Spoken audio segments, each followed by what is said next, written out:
His crimes against children shocked the world.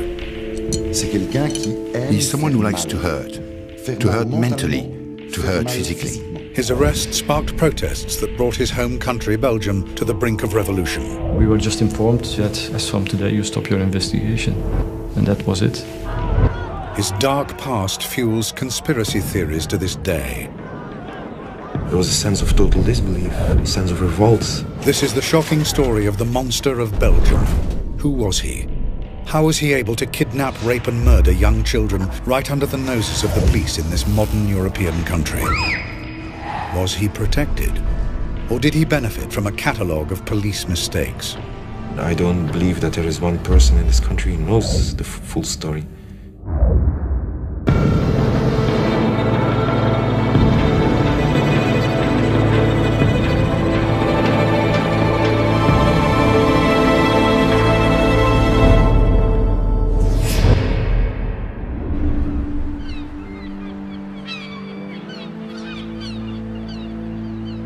In August 1995, 17-year-old Anne Marchal and her 19-year-old friend Jefje Lambrechts go on a camping holiday with a group of friends to Blankenberge on Belgium's North Sea coast, despite the reservations of Anne's father, Paul. This was her first time on holiday without any parents. We talked about this with her and she said, "Dad, I'm turning 18. And then my wife too said, "Well, we'll have to let her go sometime." During their holiday, Anne and Jefje attend a hypnotist show. Whilst on stage, they're filmed by a member of the audience. Later that night, Anne's father receives a disturbing call. We received a phone call from one of the friends who told us that Anne and Jefje had not returned from a show they had attended in Blankenberge the previous evening. I was really panicky. Like, something's wrong here. This doesn't add up. When Paul Marchal meets the police himself the following day, he's worried by their apparent lack of concern.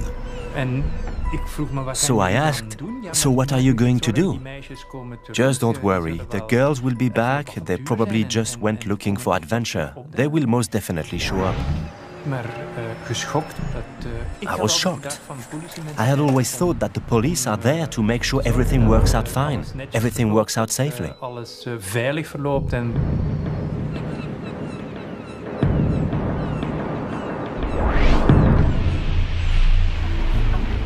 Paul Marchal returns home and begins his own campaign to find his daughter.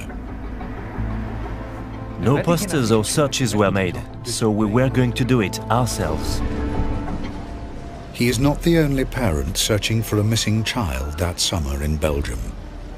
Only 8 weeks before Anne and Jefje disappeared, 8-year-olds Melissa Rousseau and Julie Lejeune had vanished from a park near their home in Grasse-Ologne, over 100 miles to the south of Blankenberge. The police have made little progress in finding them. Journalist Douglas de Koning has written about the impact of Belgium's missing children throughout the 90s. It happened so often that kids disappeared. It seemed like some kind of phenomenon we started to live with. Yeah, that happens every summer. Some kids disappear. Children that disappeared from one day to another and that left no trace at all. Some politicians like Vincent de Crowley are also becoming concerned. A child disappearance was considered a relatively ordinary problem, treated like an ordinary theft. The dominant view within the Belgian police was to simply wait for 48 hours, giving priority to the theory that they had simply run away. But these first hours are critical. Studies show that 91% of abducted children are murdered within 24 hours. In Belgium, usually during the first hours, the police told the parents, "Thank you, we have written it down, but please come back to see us in a few hours or days." 6 months pass and the girls are not found. The police appear to have no leads and no idea whether they're dead or alive. The frantic parents continue their campaigns, but slowly, hope begins to fade. Only in late February of the next year, only then did I start considering it was possible that we were now searching for dead girls. With 4 girls disappearing without trace, are other children in danger? Some are being watched and stalked. Soon, more young girls will disappear.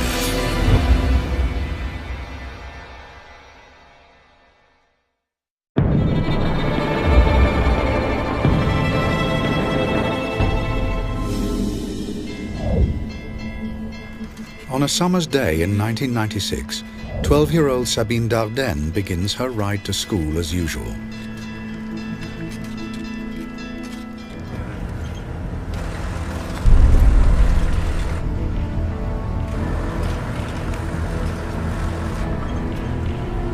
Ok, approche. Mets-toi tout près, colle, colle, colle.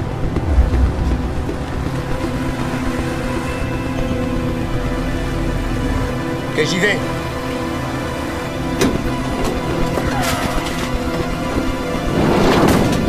Bouge pas! Vite, vite!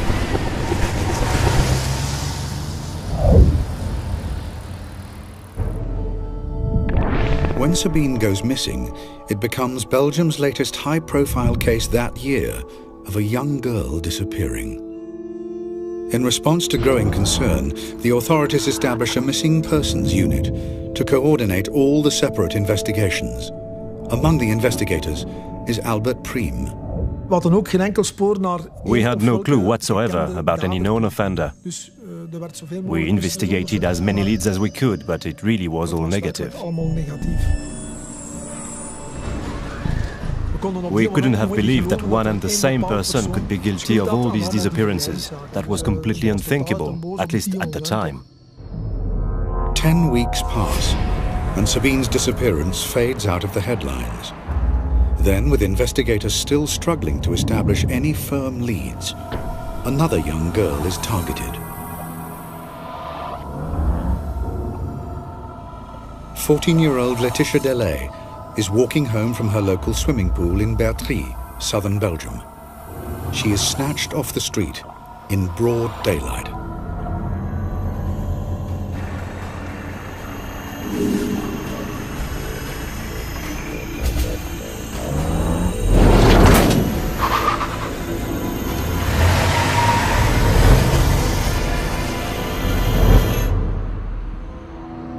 With 6 girls missing, there is strong public pressure to get results.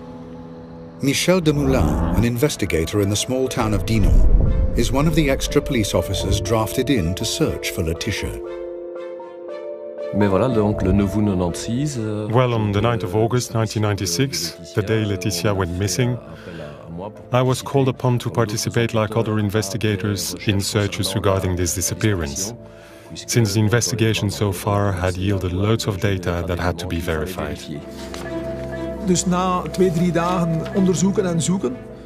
After 2 or 3 days of searching, we still hadn't found Laetitia, but we did have a few statements that seemed interesting to us.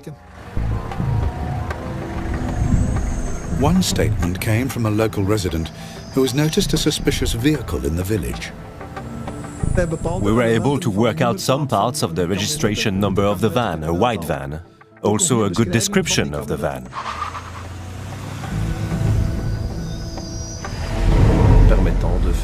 Which allowed us to make a connection with someone who had a potential profile on this kind of thing. The van is registered to a 39-year-old father of 3, an unemployed electrician called Marc Dutroux. Demoulin brings Dutroux in for questioning, along with his wife, Michel Martin, and known associate, Michel Lelièvre. I started leading the interrogation of the suspect. I always approach a suspect in the same way, which is to try and make sense of the personality I'm facing. Avez-vous suivi l'actualité de ces derniers jours? Je sais pas ce qui se passe en Belgique. J'ai pas la télé. Connaissez-vous des personnes répondant au prénom de Laetitia? Non. Vous êtes-vous déjà rendu à Bertry? Je sais pas. By now, Laetitia has been missing for 6 days. Statistically, her chances of survival are slim. With Dutroux not talking, Dumoulin and his team turned to the other two in custody. Michel Lelièvre, a drifter and heroin addict who has been assisting Marc Dutroux, caves in under questioning. Il m'a dit, je l'ai vu. Il a remonté la rue en direction du véhicule. Lorsqu'ils sont arrivés à hauteur de la voiture, la portière était déjà ouverte. Il a poussé violemment à l'intérieur. Il a crié une fois. Dutroux's wife, Michelle Martin, also confesses and attempts to distance herself from her husband. Je suis honteuse pour mon mari. Je suis sidérée par les faits commis par mon mari. J'ai conduit le véhicule jusqu'au Marcinelle. Marc est toujours resté à l'arrière, près de la fille. Michel Lelièvre's confession means Inspector Dumoulin now knows that Dutroux has taken Laetitia, but he doesn't know if she's still alive. When you are looking for a victim, you're hoping to find them alive, so you do have to be firm. Nous savons tout, Monsieur Dutroux. Je veux que vous nous portiez à Marcinelle et nous montriez ce que vous avez fait avec Laetitia Delay. But he isn't prepared for what happens next. Tu sais quoi? Je peux te donner 2 filles.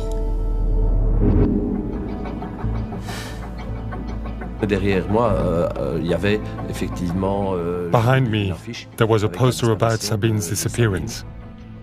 So when he told me the other one's with her, I just cast a brief glance behind me and I said, "Who, Sabine?" And he said yes. I'm telling you, when I hear this, it still gives me the shudders again. Armed with sensational information of the whereabouts of the two missing girls, investigators rush Dutroux to a house in Charleroi, in which he claims they're imprisoned. Dumoulin's only hope is that the girls are still alive. I was quite sure he had told me the truth, but at the same time I thought it was almost impossible they could be there.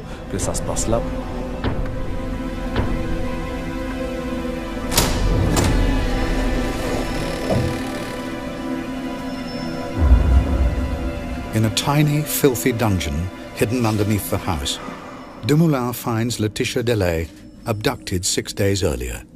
And incredibly, Sabine Dardenne, still alive 80 days after disappearing.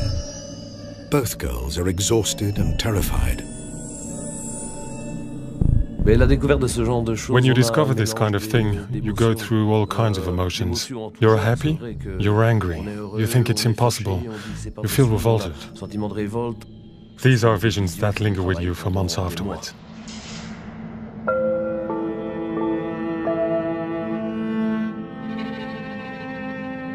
Under the full glare of the world's media, the two girls see daylight for the first time since their abduction. I recognized Laetitia at once, but Sabine, at first I couldn't really believe it, and I wasn't the only one.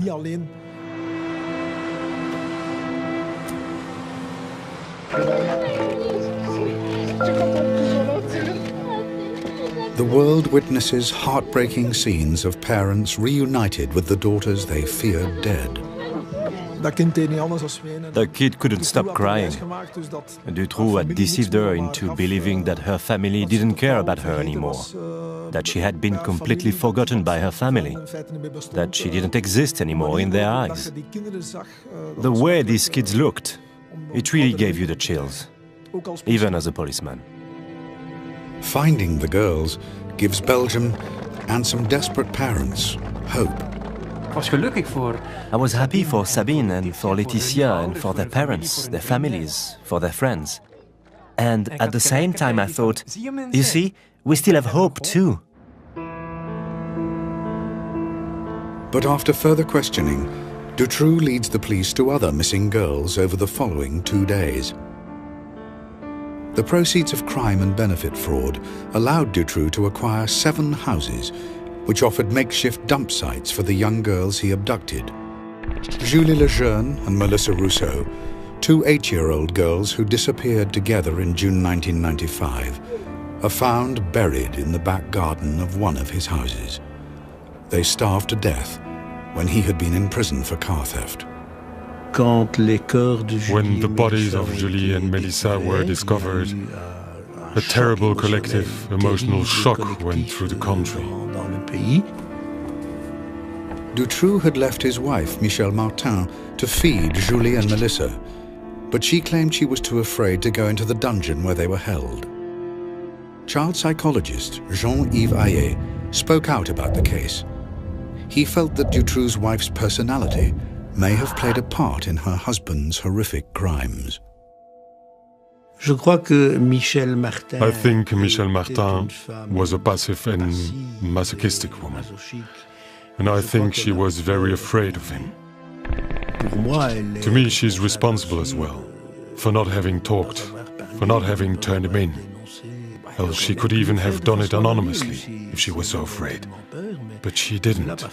17 days after his first confession, Dutroux leads police to a property in the town of Jumet, where investigators discover the bodies of Anne Marchal and Effier Lambrex, who had disappeared while on holiday more than a year earlier. The girls had been drugged and buried alive. For Paul Marchal, the search for his daughter is over. It was, of course, very painful. It's hard to accept at that moment.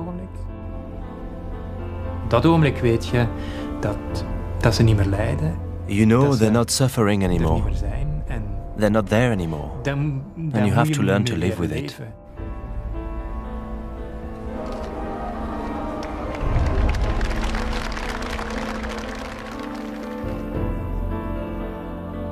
All 6 missing girls have now been found.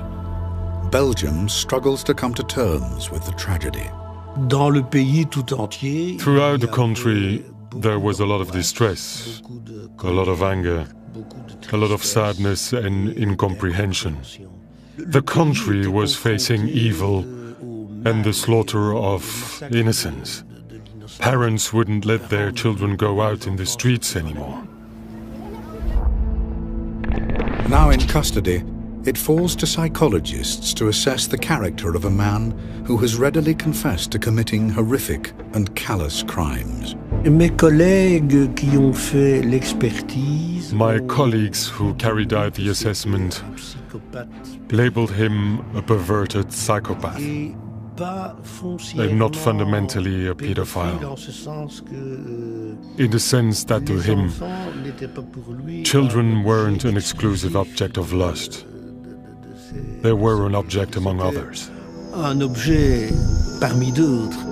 It is soon established that Dutroux's psychopathic nature could have its roots in a turbulent and loveless childhood that saw him turn to petty crime and sell himself to older men for sex in his teens. He's grown up in a bit traditional family nest for psychopaths. Very dominant mother, very aggressive father, a very egoistic couple, and as a result, a very egoistic young Marc Dutroux. But to fully understand who they're dealing with, investigators speak to Sabine Dardenne, who has survived 11 weeks in Dutroux's clutches. With her testimony, they start to build a profile of a man whose crimes have shocked the world.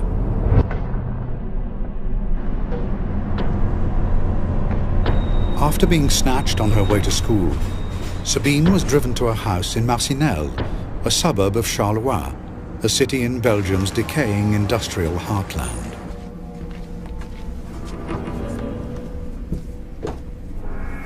Sabine was drugged by her captor, led upstairs to the first floor, and chained to a bed.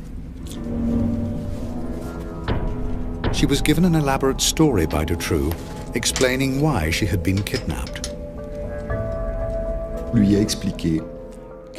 explained to her that she had been kidnapped in exchange for a ransom, but that her parents had refused to pay the ransom, and so the people who had ordered the kidnapping had given him the order to execute her.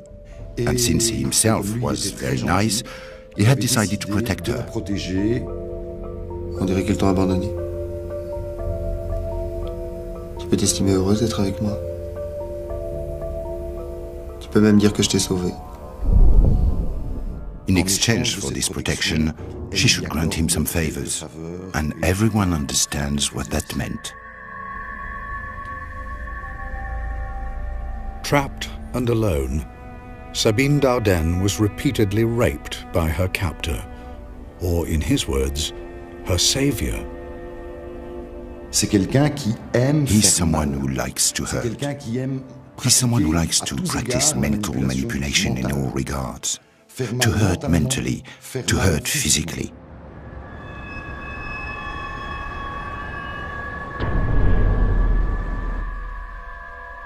As the weeks passed, Sabine was confined to a specially constructed dungeon, 3 feet wide and 9 feet long.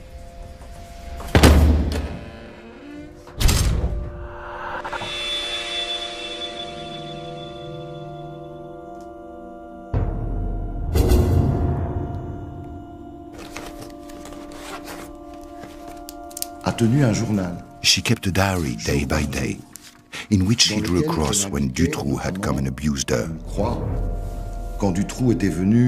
One cross meant it hurt. 2 crosses meant it hurt badly.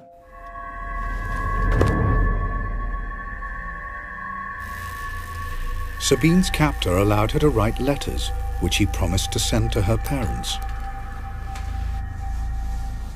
I promise to be less selfish and also lend my things, be more helpful, be better tempered. I'm sure you'll find that I've changed.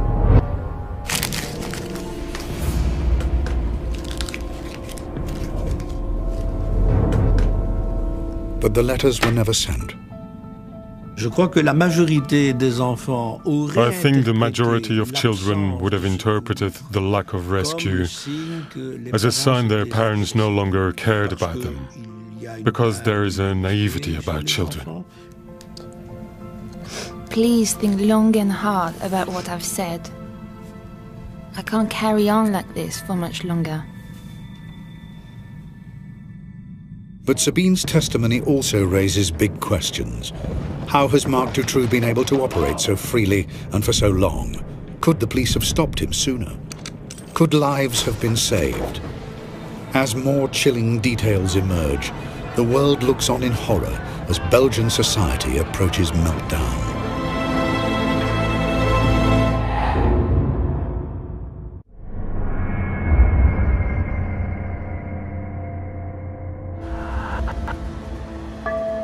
In August 1996, 12-year-old Sabine Dardenne and 14-year-old Laetitia Delay were rescued from a cellar beneath a dilapidated house in southern Belgium.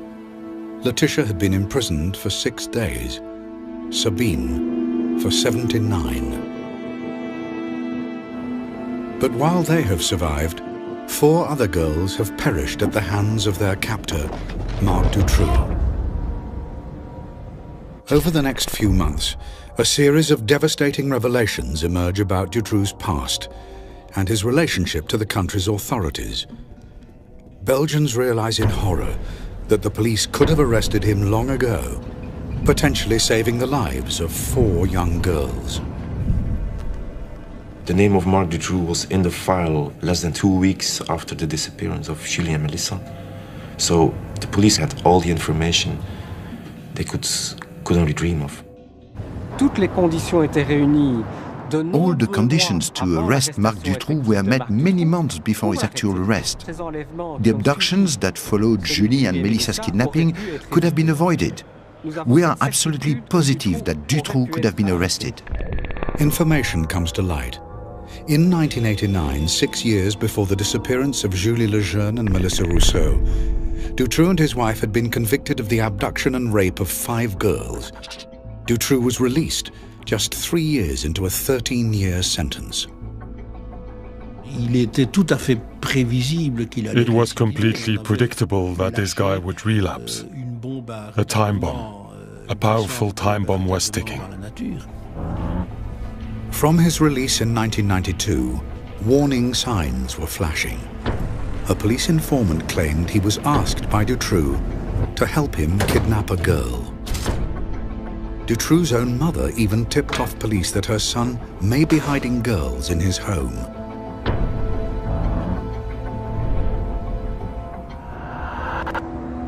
Eventually, in August 1995, the police put him under surveillance, an operation codenamed Othello. A camera was hidden in a railway wagon in front of his house in Marcinelle. This camera was in front of the house the night that Anne and Efje were kidnapped. The problem was that Dutroux chose to do this kidnapping at night, and the police turned off the camera at 6 o'clock in the evening. Afterwards, they tell us that for operational reasons, this camera has only been turning from 8 o'clock in the morning till 6 o'clock in the evening or something. This is very intelligent if you want to catch someone, a pedophile, kidnapping girls. The officer in charge of Operation Othello, René Michaud, visited the house in December 1995. Dutroux had recently been questioned about stolen cars, and investigators used this as an opportune moment to search his house. Also present was a locksmith, Alain Lejeune, who was accompanying the police in their search. Qu'est-ce qu'on entend? Il y a des enfants ici? Suddenly, children's voices are heard. You heard these voices and this discussion starts. Did you hear that? Non, ce sont des enfants dehors. Ouais, ils jouent dehors. Ah non, ce bruit vient de l'intérieur. Écoutez, c'est clair. Silence. Non, et puis c'est qui le policier ici? Allez, on y va. The locksmith said, I heard voices and it was absolutely clear that they came from there, from 2 meters from where we were standing. The voices are Melissa Rousseau and Julie Lejeune. 3 months later, they were dead.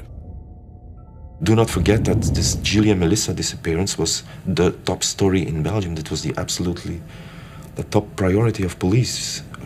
At least that's what they told us. Michaud found video cassettes during his search. They didn't watch the tapes. The explanation afterwards that they didn't have a video player. On one of these tapes, we can see Marc Dutroux constructing his cage. The explanation of where it was and how it was constructed was on tape.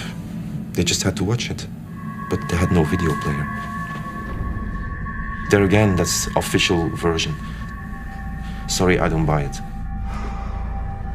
René Michaud always claimed that the door to the dungeon was so well hidden, it was impossible for him to realize its true significance. A claim backed by other investigators who have been in the house. The space in which the children were confined, it was hard to see, because shelves had been placed in front of the door. There were plenty of boxes, rubbish, everything was stacked. So no one could ever suspect that behind that wall, a cell had been built to hide children in. I cannot conceive of any investigator who wouldn't go all out while looking for a missing girl. Michaud, who died in January 2009, stated that his failure to find the girls haunted him. Others are skeptical. To accept the word incompetence, sorry, there's a limit to what you can consider as being incompetence. Toute la Belgique recherche ses enfants. The whole of Belgium was searching for the kids. And the gendarmerie knows Dutroux, with his past as a child abuser. They know he's building suspect hiding places in some of his houses. And yet, for some totally incomprehensible reason, Marc Dutroux wasn't arrested. Belgians begin to ask whether Marc Dutroux is being protected by powerful people within the state.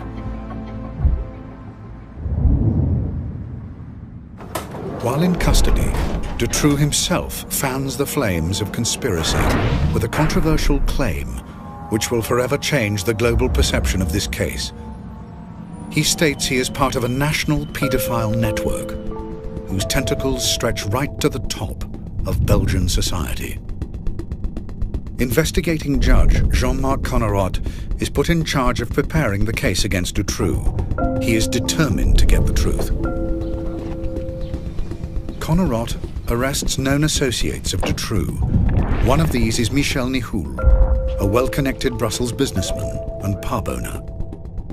He's a part of this scene of sex parties in Brussels in the early 80s. He's the kind of guy telling stories about tapes that allow him to blackmail a minister, being involved in some kind of crime. After a public appeal, 11 previous victims of Dutroux come forward. They are known as X-witnesses, and each is given a code name. X1 is Regina Louf. I saw him on TV and all these people yelling at him, and it was a very strange experience for me.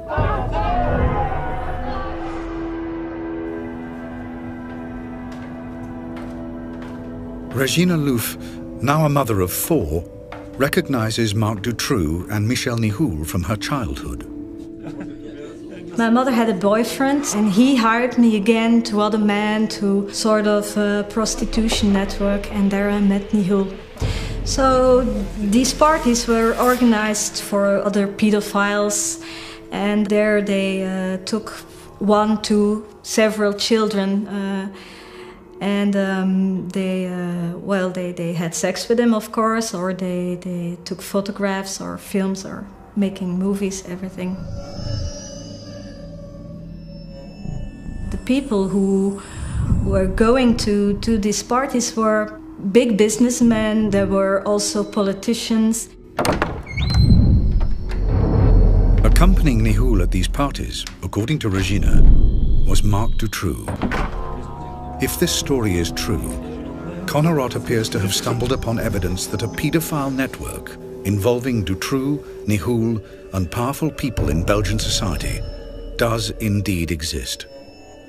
It falls to Rudy Hoskins to investigate the claims of Regina Louf.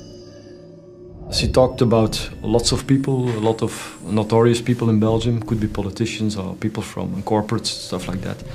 Also people from the police. It's difficult to say what the first impression was. It was a young woman with quite some problems, I think, in her head, honestly. Yeah. That they are skeptical, I think it's logical. But the only thing I asked from them was to do their job and to look for clues. Then Regina Louf provides extensive details of the unsolved murder of 15-year-old Christina van Hees, whose body was discovered in a disused farm on the outskirts of Brussels in 1984. We found evidence in the old murder file about the autopsy of the corpse that corroborated her story. The way the victim was bound with the hands on the back and all kind of stuff they did to the victim. And there were really things she gave in her interview that were not publicly made available at that time of the murders that she told us. Regina Louf's information on the Van Hees murder persuades Hoskins that maybe there is some truth in the rest of her testimony. If there's only 10% or 20%, that's worthwhile investigating further. I think that's, for me, it's very clear. But the implications of this testimony are also clear. A paedophile network of rich clients and criminals, protected by the authorities. There's a big danger if she's right about the crime, the motives of the crime and the way it has been committed. She might be right about the suspects as well. I think people in some level were afraid of that.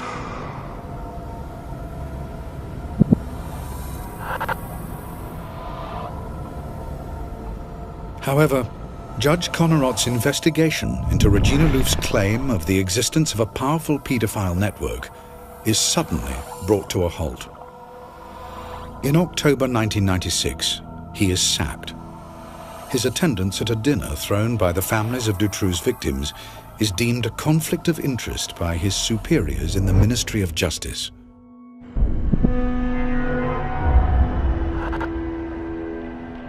Rudy Hoskins and the team working with the ex-witnesses are summoned to the Justice Department. We were just informed during that meeting that already, as from today, you stop your investigation.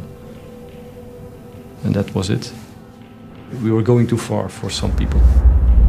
Don't ask me who, I have no idea, and why, no idea. I still ask myself the same question, but we touched upon something that was not supposed to get out in the open. Connerot's dismissal has a devastating effect on public confidence in the Dutroux investigation. I am covering criminal investigations in this country for 15 years. I can't give you hundreds of names of judges having dinner with victims, with lawyers, with suspects. This happens all the time. I always believed in Connerot. This stank and still stinks, in my opinion. Hundreds of thousands of Belgians agree. On the 20th of October 1996, national outrage boils over at a huge march organized by the families of Dutroux's victims. There was a sense of total disbelief, a sense of revolt, a sense of this can't go any further like this. 300,000 people march through Brussels. Workers across the country go on strike, and firemen turn their hoses on government buildings to symbolically cleanse official corruption. Belgium stands on the brink of revolution.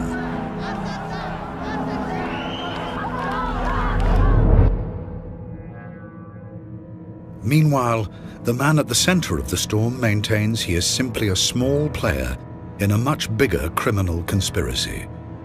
And his surviving victims prepare for their day in court. I didn't crack up when I was freed from the monster's grip at the age of 12. But when I turned 20, another severe test of nerve awaited me, face to face with Marc Dutroux.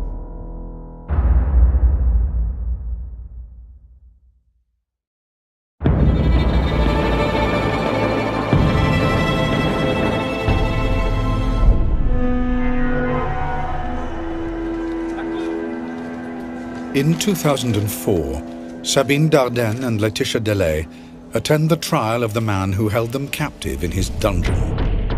In the dock with Marc Dutroux are his ex-wife Michel Martin and alleged associates Michel Nihoul and Michel Lelièvre.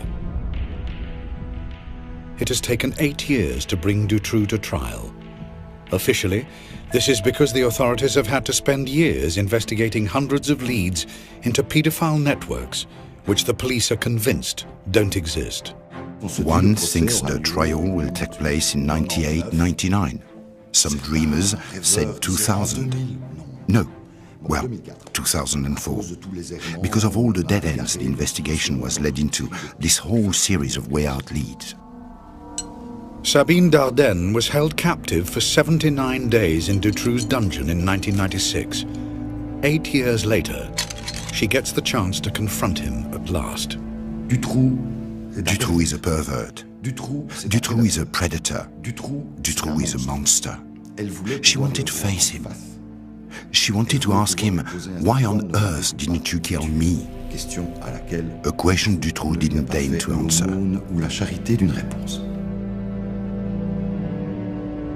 But that isn't the only unanswered question to emerge from the trial. Belgians are split over whether Dutroux is a lone predator or part of a paedophile ring run by his co-defendant, Michel Nihoul. I do think it wasn't just Dutroux who killed my child. I think that the police and the judiciary share in the guilt.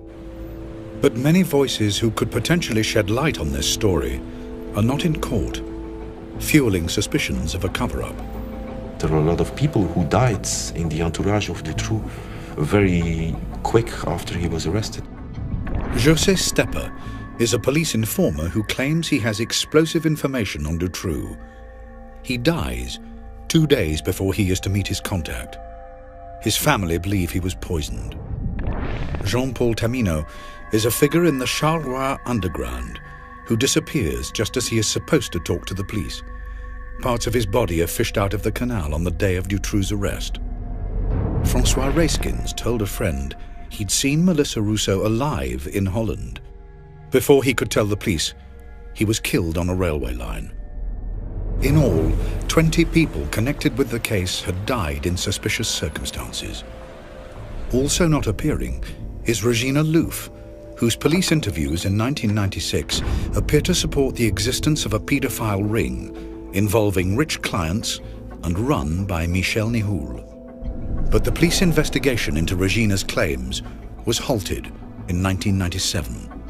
We still ask ourselves the same question, why? We were just doing our work, we were objective. Why the hell did they stop us? She was interviewed by a second team of investigators, and her testimony dismissed. They said it right in my face that they didn't believe it anymore and that I was sick in the head and that I just only wanted attention. By 2004, Regina Louf's character and testimony are bitterly disputed. Her motives and her state of mind are questioned, and she is dismissed in the press as a pathological liar. Fantasies sell better than reality. In the Dutroux case, as far as I can tell, the ex-witnesses don't add anything whatsoever, really nothing whatsoever. It's not that difficult to turn a victim in someone who is crazy. You just point your finger at the victim or the witness and say, she's false, she's just a maniac or something like that. In contrast, Laetitia Delay and Sabine Dardenne maintain Marc Dutroux was their only abuser. La seule personne vivante. The only living person who has been in Dutroux' claws for 80 days is Sabine Dardenne. And Sabine Dardenne says, the only one I've seen is Marc Dutroux. So where is the ring? Someone who is acting on behalf of a large and very wealthy ring to sell little girls would not carry out a kidnapping in a ramshackle van registered to himself. And then he would keep this product in his cellar but wouldn't throw it on the market for some 80 days. It makes no sense.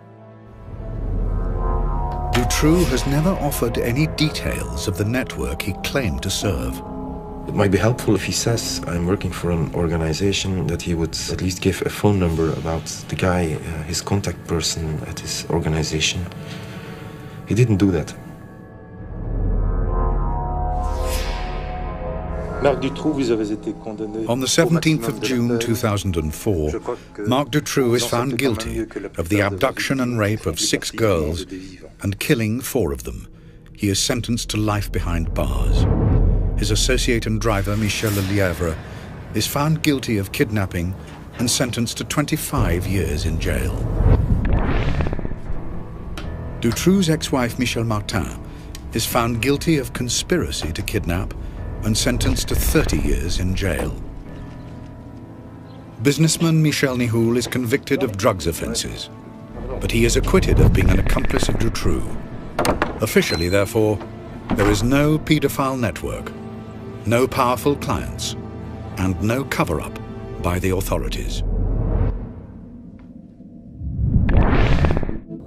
The investigation revealed that Marc Dutroux acted alone. We haven't found a single element, neither in the investigation nor afterwards, indicating the existence of a ring, past or present, in our country.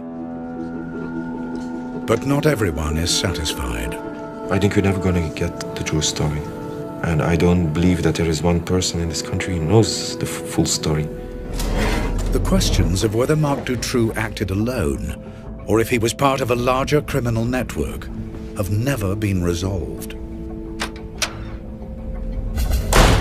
It's obvious he could have been arrested much earlier on. It's definite that Julie and Melissa could have been saved and that other later victims could have been saved as well. The question will always be whether that was just bad luck or whether other parameters could have been at work.